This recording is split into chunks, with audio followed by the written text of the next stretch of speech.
Well, good afternoon, everybody. It's Steven Pynakker here at Mormon Book Reviews, and I decided to go with a live feed tonight at 5:30 Mountain Time, 7:30 Eastern Time, primarily because I was going to release I usually do an episode every Tuesday at 4 p.m. Mountain Time, and I woke up this morning. I was like, I don't know what I'm going to talk about today or what video I'm going to post. And to be honest with you, I have like 3 episodes that I could have posted today, but all 3 of them are very controversial.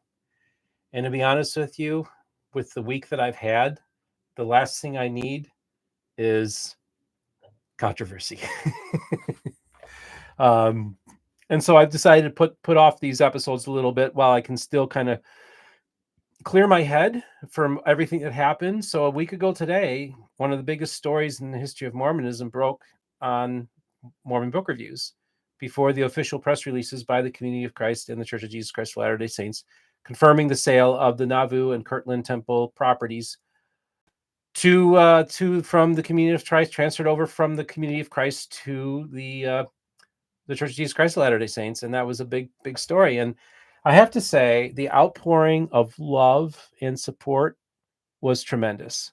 I had a lot of my friends reach out to me and say, congratulations on the scoop. Wow, that was awesome. And really cool things that were said, and there was a lot of adrenaline that was going on and a lot of excitement. And it was like crazy because everything just happened all at the last minute. From the time I got the phone call about the breaking news to the time that the episode was taped and dropped was less than an hour later, beating them by about half hour from my understanding when this was come out. And that was an amazing achievement. I mean, that we this was a big news story, and people were really cool about that. The people, my peers, the people who've been doing this for longer than me or been doing or bigger than me, reached out and said, good job, Steve. That was really quite something. And and that's because I cultivate relationships with different people, and one of those people was John Hychak, who was with the Church of Jesus Christ of Latter-day Saints. And he comes from the Strangite stream of the Restoration, and is an important voice. And he's the one that reached out to me. So once again, thank you, John. And you've been on my show now 3 times this past week when we broke the news, and then when I did 2 live feeds. And I want to thank him for trusting me, and I trusted him because of the friendship that we developed and the mutual respect that we have for each other. And so it was 2 outsiders of the outside of the establishment that kind of was able to break one of the biggest stories ever in this space. And it was really cool and an honor. And that really was an important thing to this channel. The channel, of course, experienced tremendous growth, tons of views, tons of new subscribers, and it continues to grow with its momentum. And I'm grateful for that. This past weekend, we reached 1 million views for the channel. We issued our 500th video, I think, on Saturday or Friday or Saturday, and we hit 7,500 plus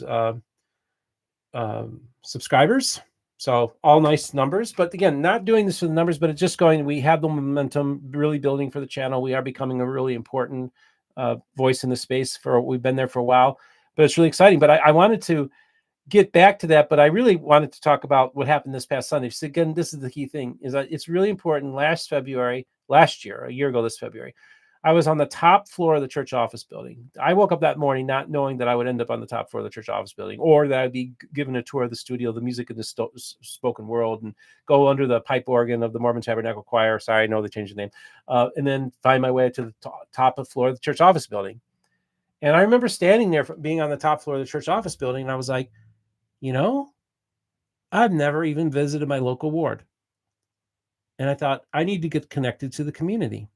So I ended up, a new stake center just opened up a few miles from my house. I ended up getting invited to come to, Paul Black says, Stephen Lightning Rod Pynakker strikes again. Yeah, I know, I've been a lightning rod. Thank you.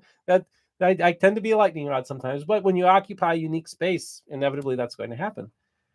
But I was just like, I need to be connected to my local ward. So I ended up going to the stake center. And Ferks, by the way, that story is not, let me put it this way. Next time I'm in Utah, I've been talking to some people. Next time I'm in Utah, I may potentially have lunch with somebody really, really high up in the church. This will be a remarkable meeting if it happens. And I've got some people that I got an individual working on it. And this will be a major, major moment in my life. And this will hopefully happen when I'm out in Utah, April 16th through the 19th. I'll be speaking at Rod Meldrum's. Just remember, in 3 days, the early bird special ends for the Book of Mormon Evidence Conference. Just type that in. It will pop right up. You can do the early bird special. You can get a 1-day pass, or you can get a 3-day pass. If you want to just come and see me speak, you can get a 1-day pass for when I'm speaking on 7 p.m. on Thursday, February 18th at the Mountain Expo Center, I think it's called, in Sandy, Utah. It's like the biggest expo center, I think, in the state, but it's the one that's in Sandy, Utah. I'll be speaking there. But while I'm there, I'm going to probably have lunch with somebody, a real prominent person in the church. So that's very exciting. I don't even know if I'll even be allowed to be even talk about it publicly, but either way, it's going to be an important thing in my life. Whether it's something I can talk about publicly or not, I would respect their wishes. If this be a private meeting, that's fine as well. So one of the things, so this past Sunday, I went to my local ward, and I sat with my friends, the Hansons, who have had me over their home for 4th of July. And I'm people in the local ward know me more and more. The bishop, Tyler, he's a great guy. The last 2 times I'm there, he's either gives me a wave or he comes and shakes my hand and welcomes me to the program. So I had a really nice time attending the sacrament service. And that, of course, was an hour long and had 3 people speak. And, pretty conventional, sacrament service, as you might imagine. And then afterwards was Elders Quorum, which was another hour long conversation. And it was really good. It was pretty informal. Basically, at the very beginning of the Elders Quorum, we just kind of opened up with some announcements, and then basically said, okay, every week or whenever we do this, we have somebody in the hot seat. And they picked some guy out to be in the hot seat. And basically, this guy gives a little bit of his background, tells some things you maybe don't know about him, and then he gets peppered by questions by people in the group.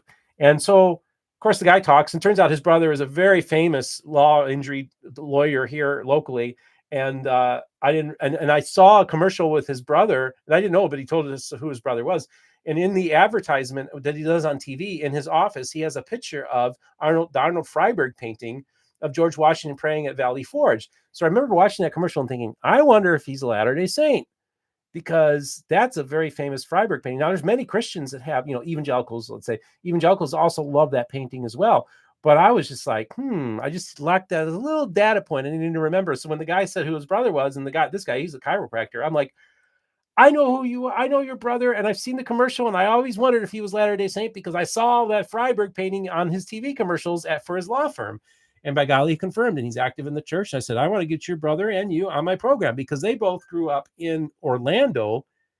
Most of the people in the Lakewood Ranch ward that I attend are Utah transplants, but there are some that are from Florida. One guy sat next to me. He was raised in a Bible Baptist church. I know which one it is. And that's where he was raised, and he converted to Mormonism. So he had an interesting story to tell. I said, we got to get people who have been raised in the Bible Belt as Latter-day Saints and get them on my channel to talk about their stories growing up. And it's so sad, some of the things they went through in high school. It's really sad.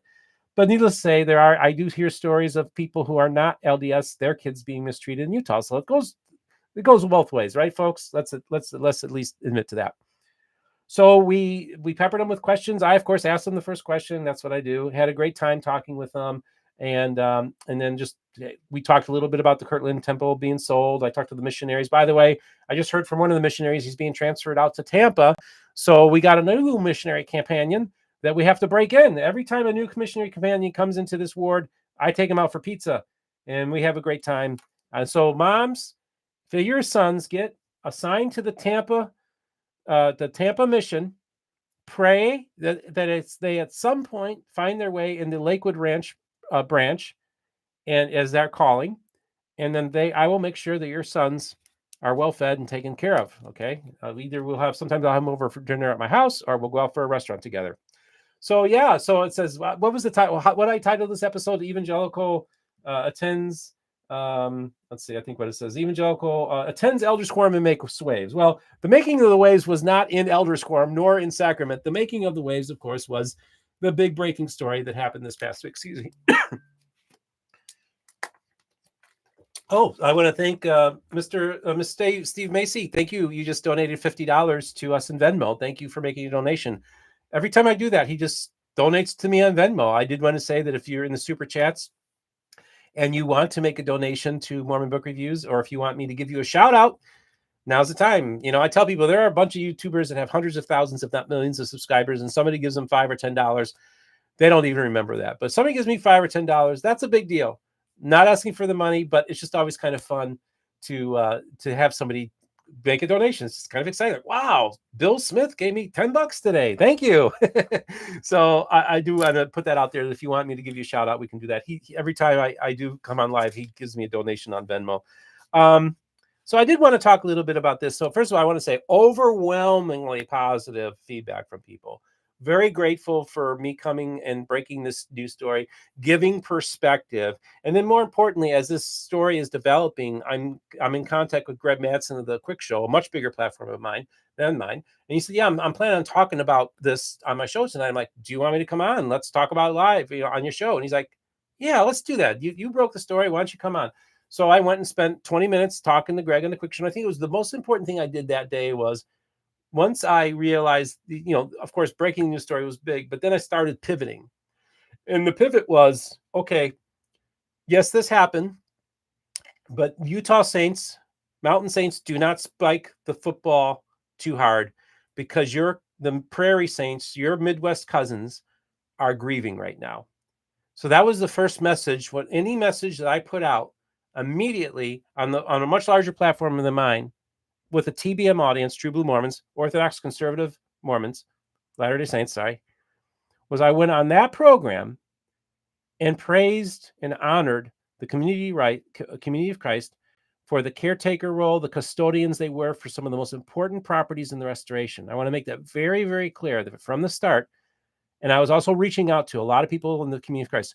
I will have you know that a ton of community of Christ reached out to me, devastated, and felt like they were blindsided and betrayed. Okay, just that's how they explained it to me. I'm just expressing their feelings. And so I really have had a burden for the community of Christ during this whole time. And I really love those people. I mean, I gave a sermon at my local congregation a couple of years ago here in the Bradenton, Sarasota branch of the community of Christ. So I'm very deeply indebted to the community of Christ and the people of the community of Christ. And I want to thank you. I feel your pain. Also, I feel the pain of a lot of people who left the community of Christ in the 80s and 90s who are still hurt by what happened to them. So I'm fully aware of the pain and suffering these people are going through. I feel it very much viscerally myself. I was on the phone with people who got blindsided that day, and were devastated. And I'm on the phone crying with them. Okay, so I was there. I was with those who were weeping. I was weeping with those who weep, mourning with those who mourn.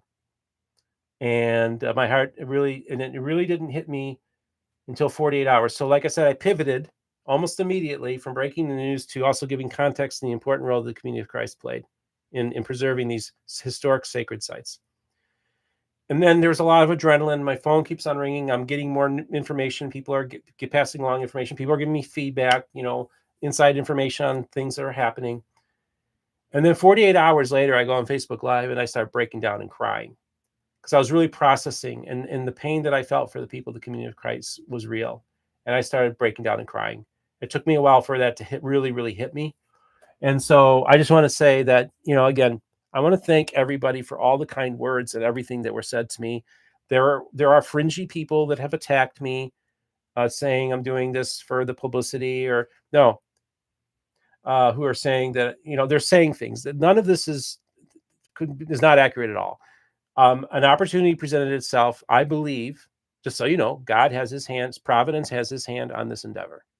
I do not think it's coincidental that the place that this was broken was on this channel, on an evangelical's channel, let's say, because this is a restorationist channel in one sense, a show hosted by an evangelical who lives in Florida, who on paper should be disconnected furthest from this than anybody else. And this became the go-to place for John Hychek to break the story. Think about that. 3 years ago, I didn't even know a single Latter-day Saint. And now we're breaking some of the biggest news stories in this space. And next month will be who knows who I'll be meeting with, but I just want to let you know, a very prominent person in the church. And so it's like, when this opportunity presents itself, I don't go and say, aha, this is, I'm going to get all these views and I'm going to get all these new subscribers. It's like, okay, God opened this door for me, and I walk through it. That's it. That's how I see it. And so for people to attack me, I really feel like they're attacking, in many ways, the core of my faith. And so I just want people to be sensitive to my faith walk and my relationship with God too. That I do believe this was a God thing, and I do believe God opened this door for me to walk through. So people who would say mock me or attack me, I just want to say I love you and I forgive you, and you're in a lot of pain right now, and I get it. And at some point, maybe we can sit down and talk and look face to face and have an adult conversation about it sometime. Okay. But I get it. I get it. I get it. People are processing this. People, it's a feeling of grief that they lost something. So for what was a joyous, big, huge, explosive celebration happening in Utah, the people in the independence and throughout the Midwest were mourning. And I just think we should acknowledge their pain, and we should also acknowledge the pain of people who were hurt decades ago, as well, by all these churches. Many, like everybody there, I can find you. I can line up guests that have been hurt by the LDS Church. I can line you up guests that were hurt by the Community of Christ. I can find you guests that have been hurt by Church of Jesus Christ. No, I can do that. I'm saying no religion's perfect. So I'm not even criticizing churches for, maybe how they handle things. That just happens. That's life. Okay. PR blunders happen, whatever. I don't know. It's a very human thing. It's not anything. What happened to, okay, so Mary Carey wants, what happened to the Community of Christ in the 70s and 80s? Well, what happened was, at the time, it was referred to as the Reorganized Church of Jesus Christ of Latter-day Saints. And up through the 70s, the church was pretty orthodox, conservative, took the Bible and the Book of Mormon literally. And in their belief system and their history, they didn't believe that Joseph Smith practiced polygamy. And then right around the 70s and early 80s, they started doing some scholarship and historical research and decided to kind of reframe a lot of the things that the church had been teaching. And then they also believed in a female priesthood ban. They didn't allow female priests in that church. And then in 1984, they changed the church to allow for female priests. They also announced that they're going to build a temple right across the street from the temple lot as well. And then I actually personally friends with one of the first women ever to be ordained in the church, actually. She, Rena DeBarth, Paul DeBarth's wife. But I also am friends with an apostle whose congregation was one of the first churches to leave the RLDS over these liberal changes. So basically what happened, about a quarter to a third of the membership of the RLDS left over these issues. The liberalization of the theology, they no longer taking the Book of Mormon literally. As a matter of fact, in some places they even, I've heard stories. Now I got to verify this. Well, no, I'm not even going to say. I'm not going to. I'll have people to come on to tell their stories about what they felt happened to them when these things happened.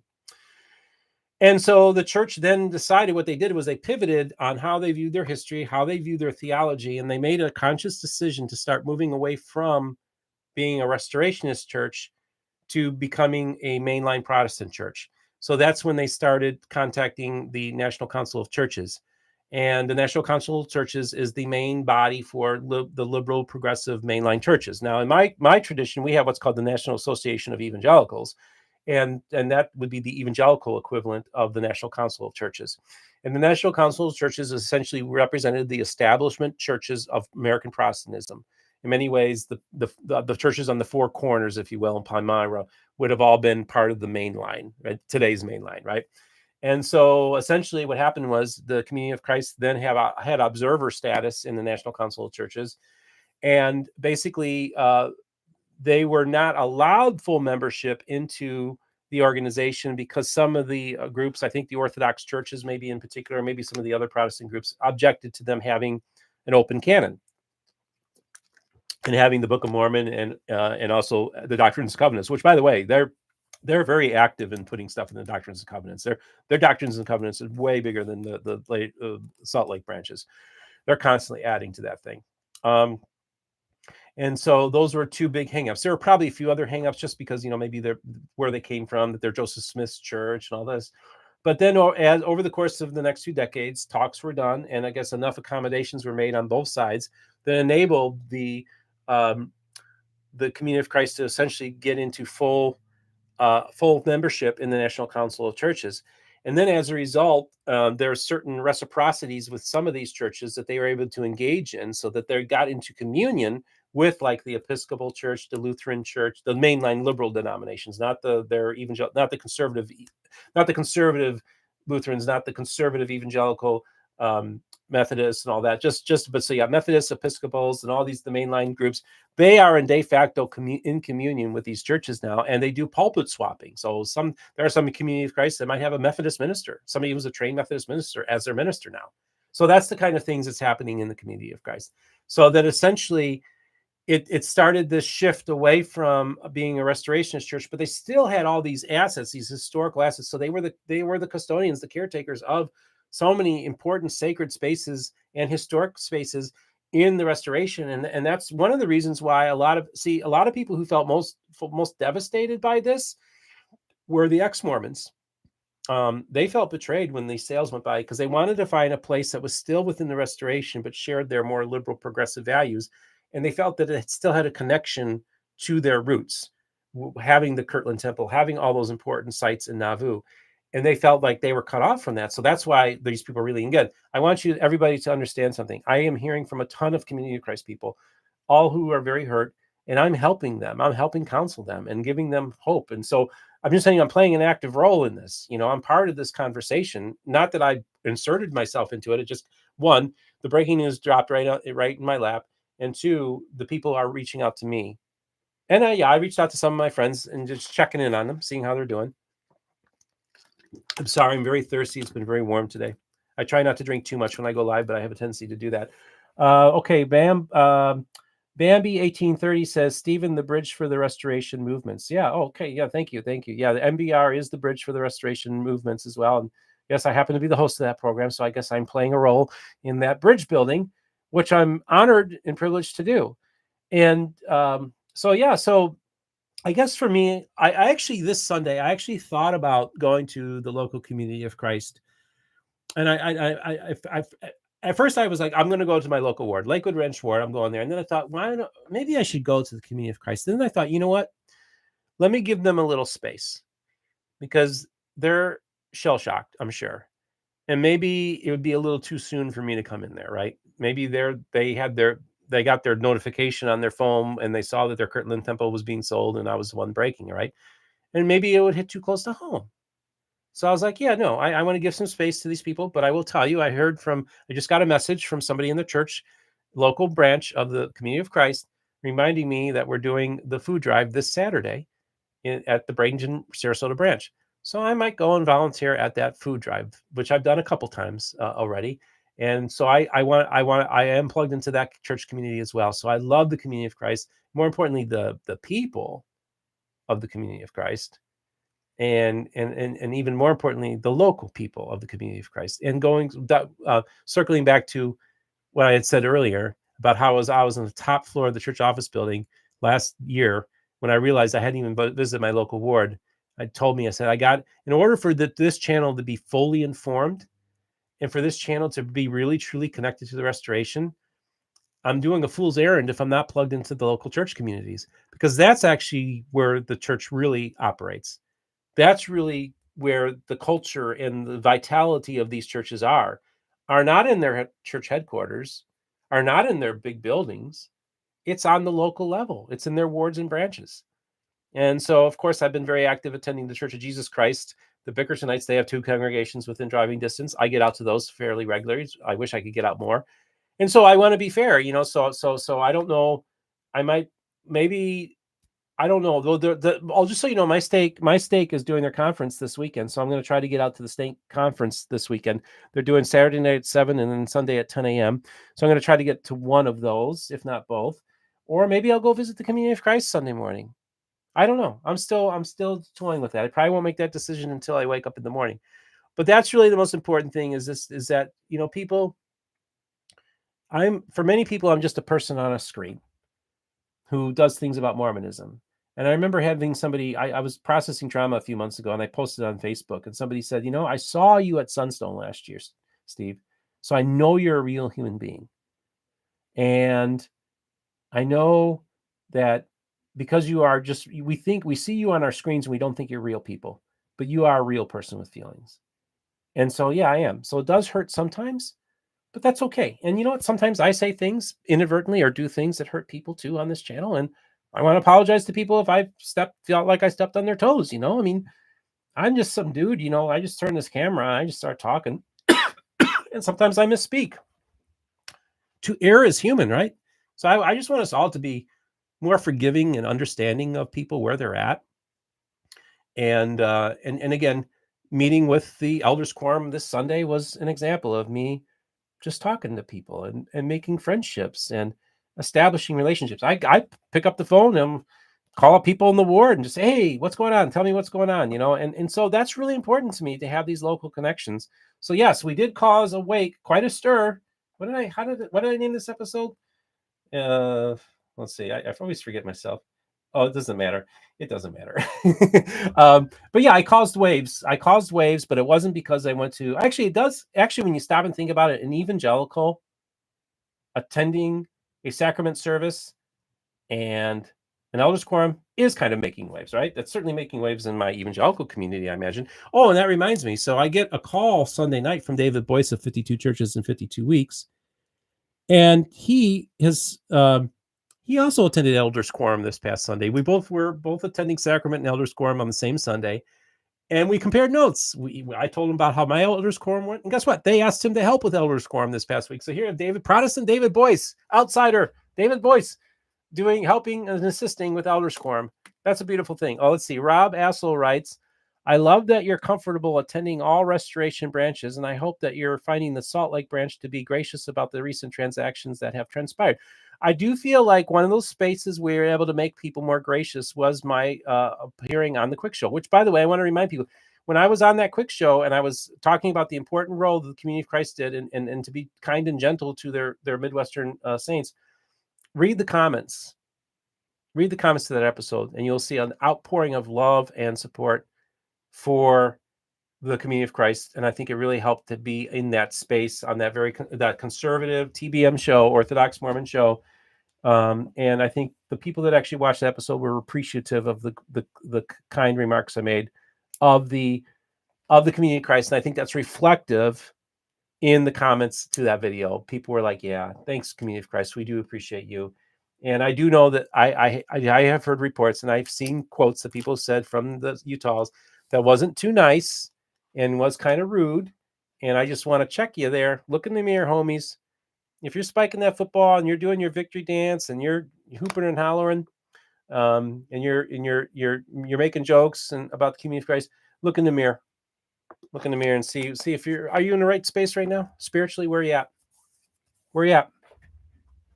When you're doing that, where does that come from? Is that the spirit? Or is that the flesh? Ask yourself that question. Okay. And we all need to grapple with that. We all need that. We need to self-reflection is so important, and, I do it all the time. And, I really do think about what I do. And God told me, he said, don't make any plans. So I never make any plans. I wasn't planning on doing this tonight. I was planning on releasing a video at 6, but as I prayed about it and thought about it and just thought, if I have these 3 controversial guests on and I could pick any one of these 3 that I could post tonight, and it's going to cause another big kaboom, thing. And people are going to come out of the woodwork and they're going to start attacking me or they're going to start attacking my guest. And I was like, I don't have the mental space for that right now. It's so funny. I taped an interview with Brian Hales today, and we were talking about polygamy. And I told him, I said, if my producer can, whether Joseph Smith practiced polygamy or not, if I can talk to my producer into getting the thumbnail ready, I said, I might post that one on because that would be the least controversial episode that I would have put out. But we weren't able to make the thumbnail, and Anthony was working today. So I thought, you know what?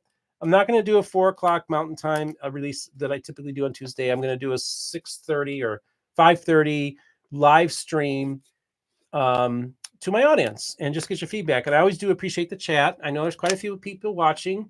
Handful of people have chatted. I guess I'm going to probably just anybody in the chat. Is there anybody have any questions for me, or any more comments you want to make? Anybody who's watching right now? First of all, if you'd like to make a donation, I'll give you a shout out right now in the super chat. But two, if you here's a chance. If you're watching me right now, you can ask me a question, any question. Just question away. Am I making a big mistake here? Maybe, I don't know. So I'll talk for another minute, and if any questions or comments come up, I'll read them. If not, we'll just kind of give a recap here. So, one had a wonderful time with Elders Quorum. Had a wonderful time doing sacrament this past Sunday. I'm probably going to be attending my stake center conference this weekend here for the Sarasota ward. So if you guys live in this area in the Sarasota, no, it's not it's Sarasota stake, which covers from just north of me all the way down to, I think, Venice, Florida. That's a huge area. If you're hearing this, look for me. I'm either going to try to get out to one or both of the 10 a.m. or the 7 p.m. Saturday session, and the 10 a.m. Sunday session.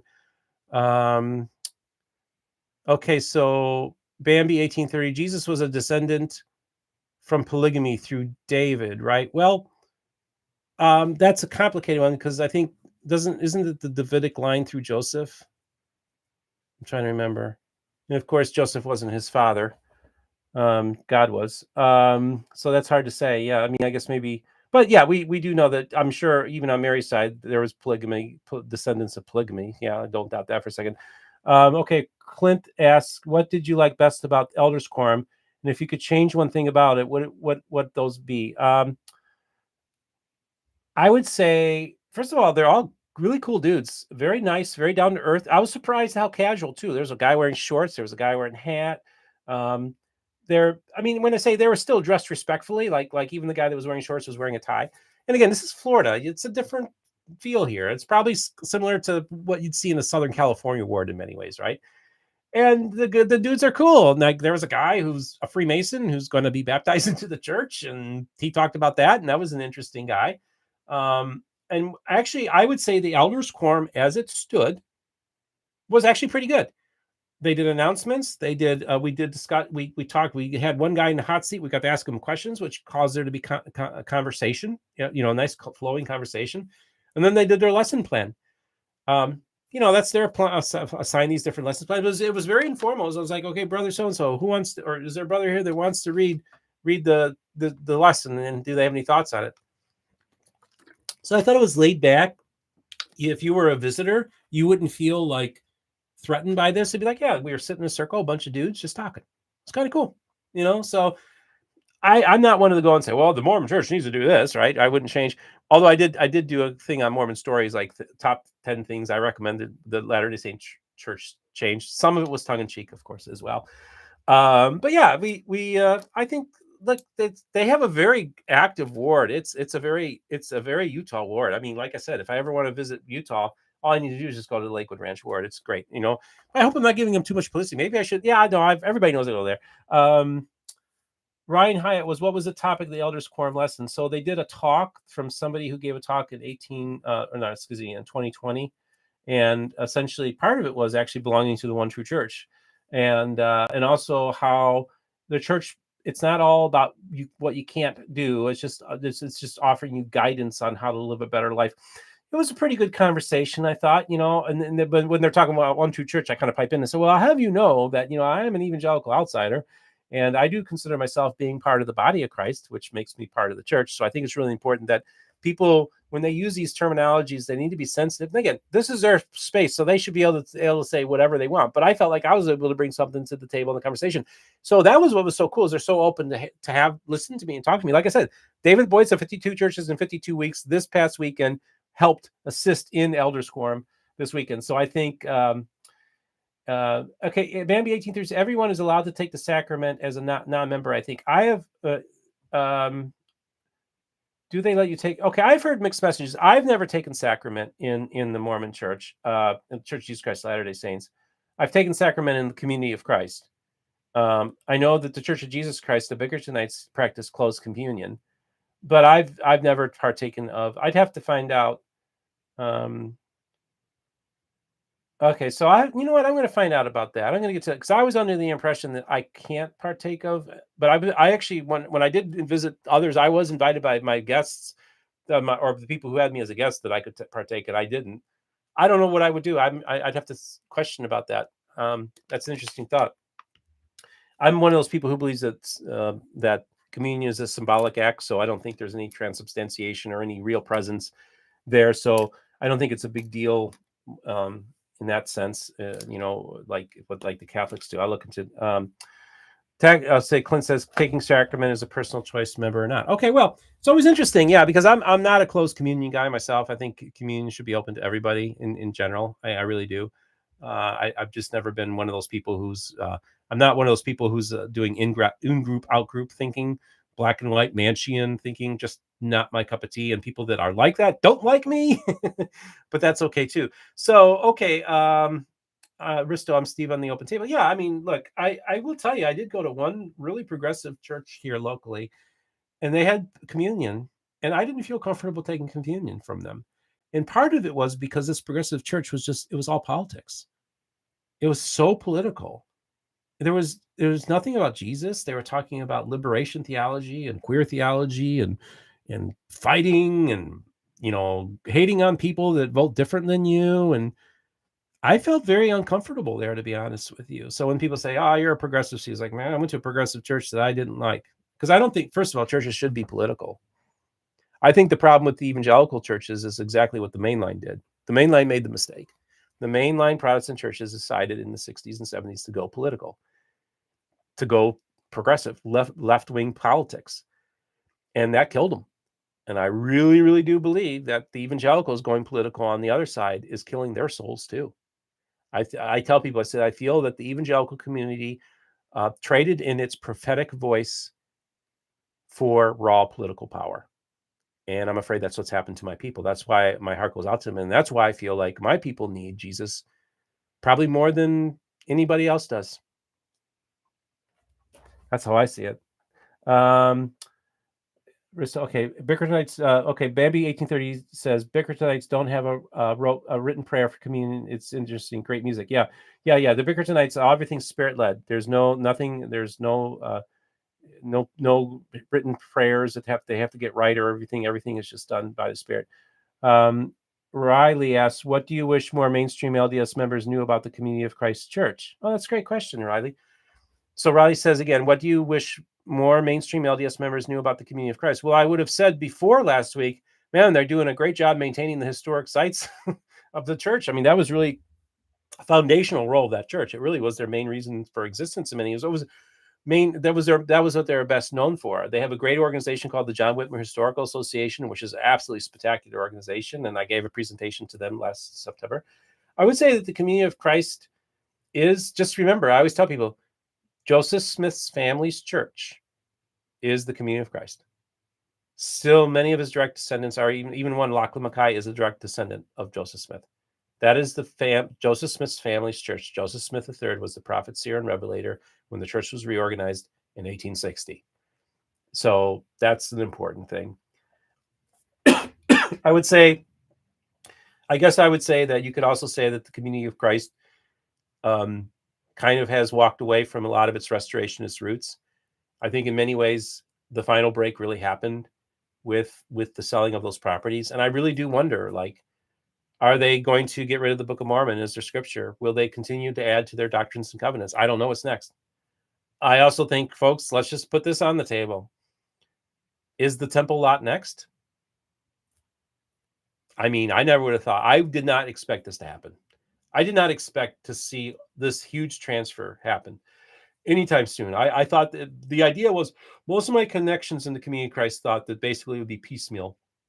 But they would hold on to the Kirtland Temple probably last. Maybe that would be like the last thing. And then they just did the wholesale selling of these properties. I think that just took everybody off guard. Nobody was expecting that. So yeah, the one thing they were best known for, and they're no longer known for that. Unfortunately, that just happened. It's sad. It's a sad, grieving thing. I don't know what the church looks like. I think that the new prophet, seer, revelator is president prophet of the church is going to be installed next year, and I think they're giving her an opportunity to do a clean slate and do a reboot.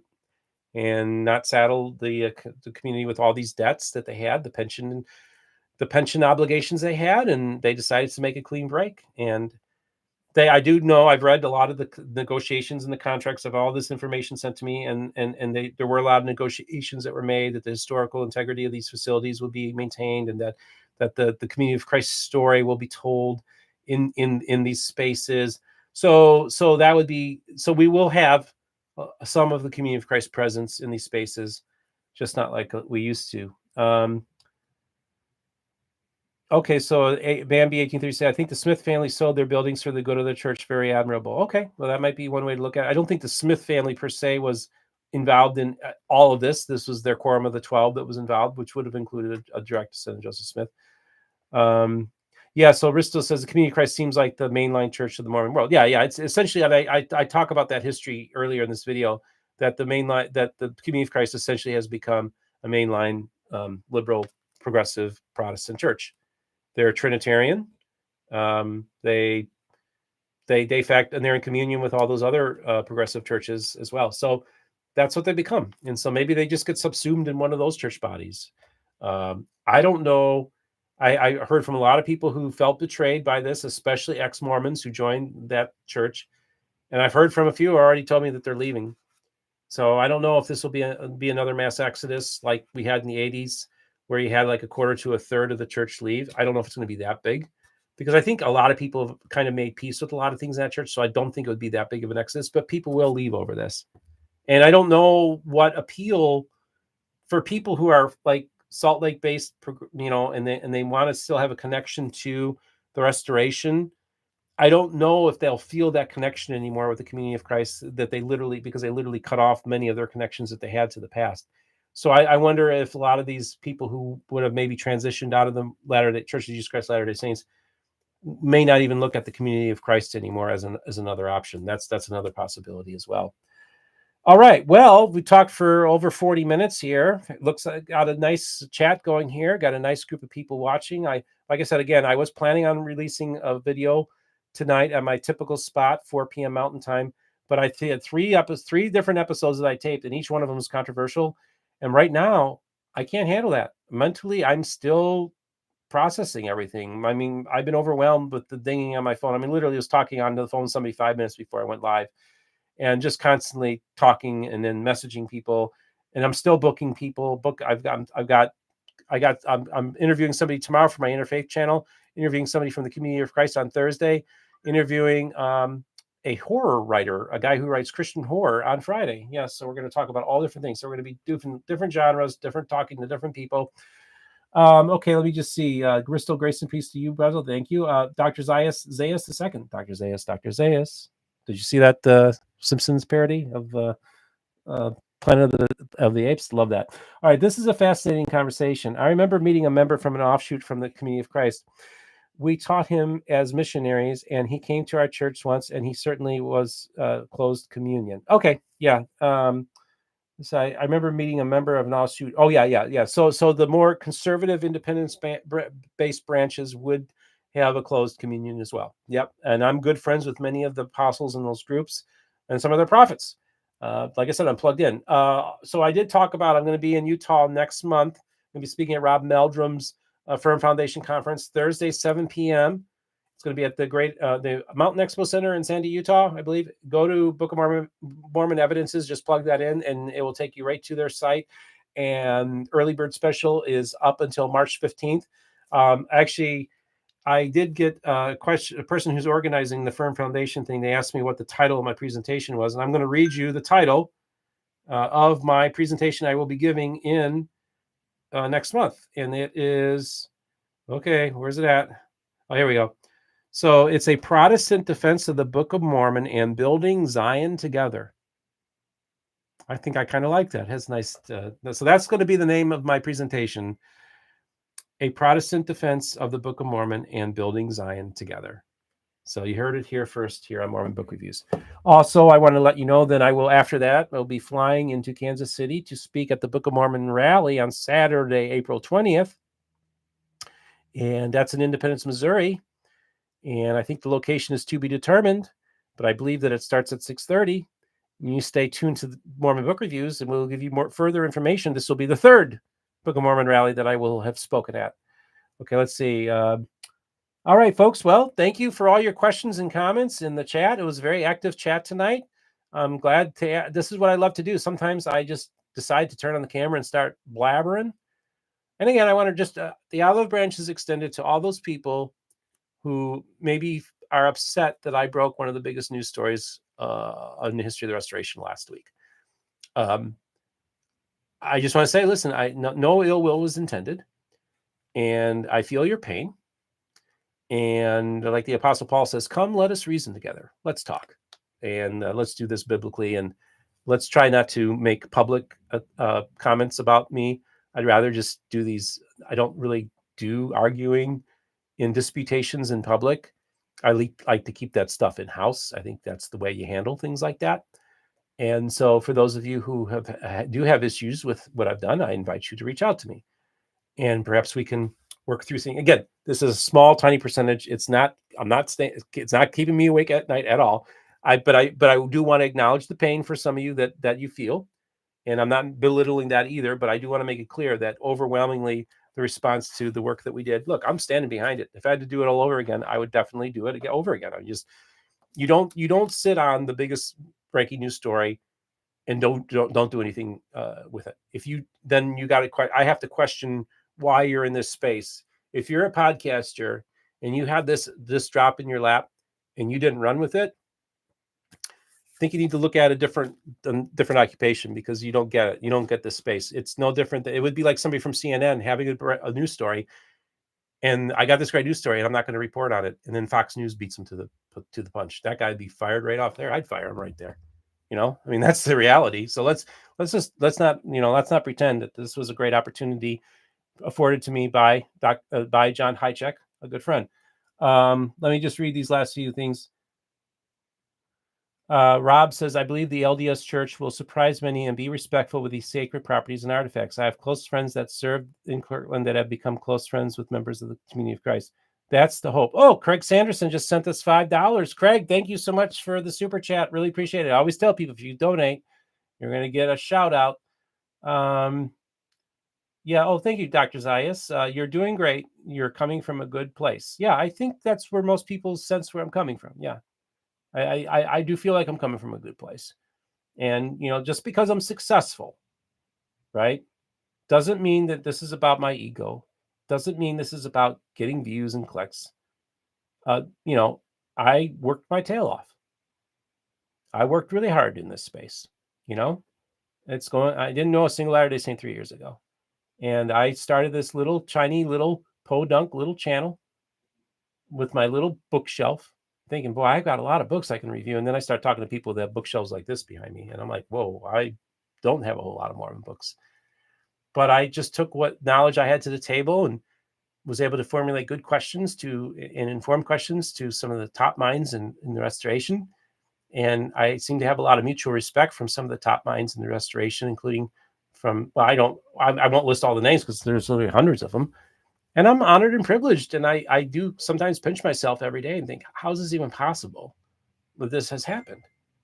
And so, I'm just sometimes I just, when I ask the question, it's not like I'm not bragging. I'm just like, how is it that this happened? Right. I still question that. How is it that I'm in the space? Think of all the other big players in this. And we broke 4 news stories so far this year. I mean, that's because you work hard.